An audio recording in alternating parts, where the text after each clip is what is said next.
Sobat Posei, selamat datang kembali di podcast kebanggaan kita semua.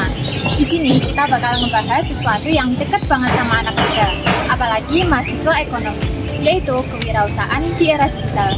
Bersama saya Naila, bersama saya Yunda Linda, dan sudah hadir dua narasumber kece kita yang tidak asing lagi, yaitu ada Kandaal dan Yunda Nisa. Gimana nih kabar kalian berdua? Alhamdulillah baik. Oke, langsung aja kita masuk ya. Seringkali kita dengar kata wirausaha. Tapi sebenarnya apa sih makna mendalam dari kewirausahaan itu? Kandaal boleh dijelaskan? Boleh, kewirausahaan itu bukan sekedar jualan atau buka toko. Ini tentang proses menciptakan nilai. Kita lihat masalah, cari solusi, dan jadikan itu sebagai peluang. Bahkan ide sederhana seperti jualan makanan kecil bisa berkembang jadi bisnis yang besar kalau dijalankan dengan mindset entrepreneur. Wah, keren banget. Jadi bisa dibilang entrepreneur itu problem solver ya? Benar. Dan menariknya, di era digital ini, siapapun bisa jadi entrepreneur, bahkan dari kamar kos sekalipun.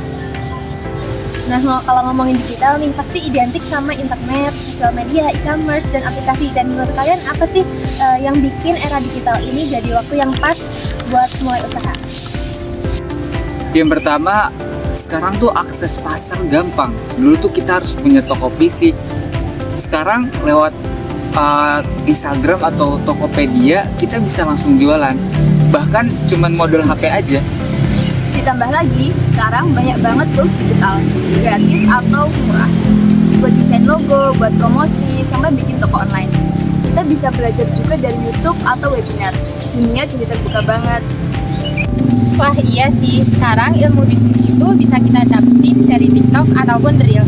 Tapi tetap ya, niat dan eksekusi itu yang penting. Sekarang saya pengen kalian ceritain, ada nggak sih contoh anak muda mungkin dari lingkungan kampus kita yang memulai usaha dari nol dan sekarang sudah berjalan? Ada nih teman saya namanya Adit. Dia dulu jualan minuman boba kecil-kecilan waktu pandemi. Awalnya cuma titip di kantin kampus. Sekarang dia udah punya booth sendiri di luar kampus dan ordernya juga bisa online.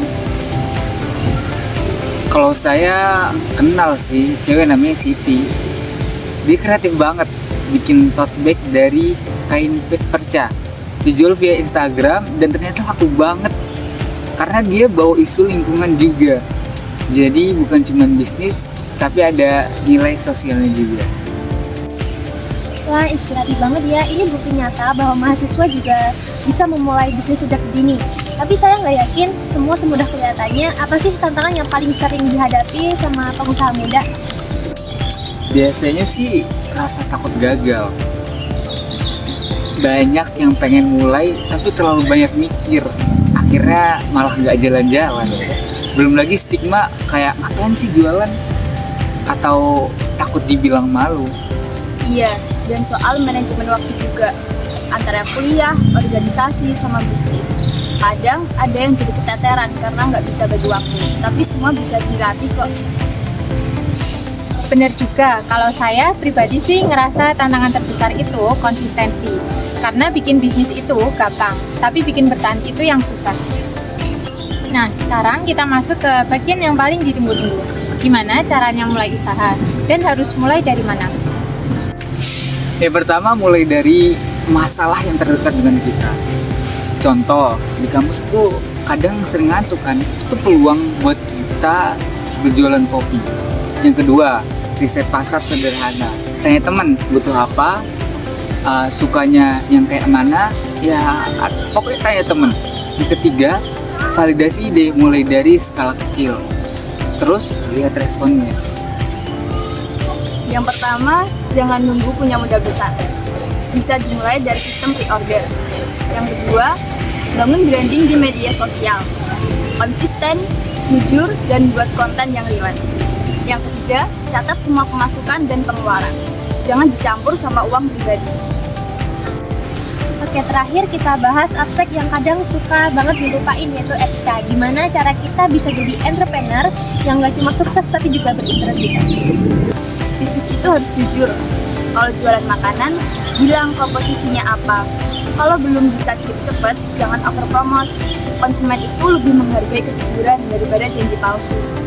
Dan jangan lupa, sedekah dan niat baik dalam bisnis itu membuka banyak pintu. Kalau niat kita juga untuk membantu orang lain, insya Allah jalan kita dimudahkan.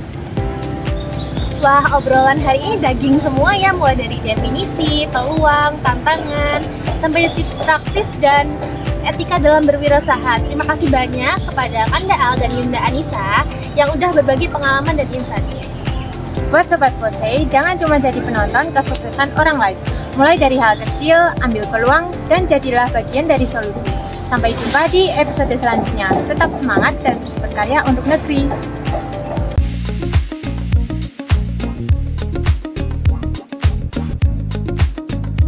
End of flashback. Halo guys, jadi kita di sini bikin podcast guys. Kita mau podcast. Boleh. ini dibayar hikmahnya aja ya. Semoga kalian dapat pahala. Definisi, peluang, tantangan, sampai tips praktis. Dari Ini aja langsung. Di kampus kan sering ngantuk tuh. Artinya peluang buat jualan kopi itu ada. Ngapain aku ngomongin itu?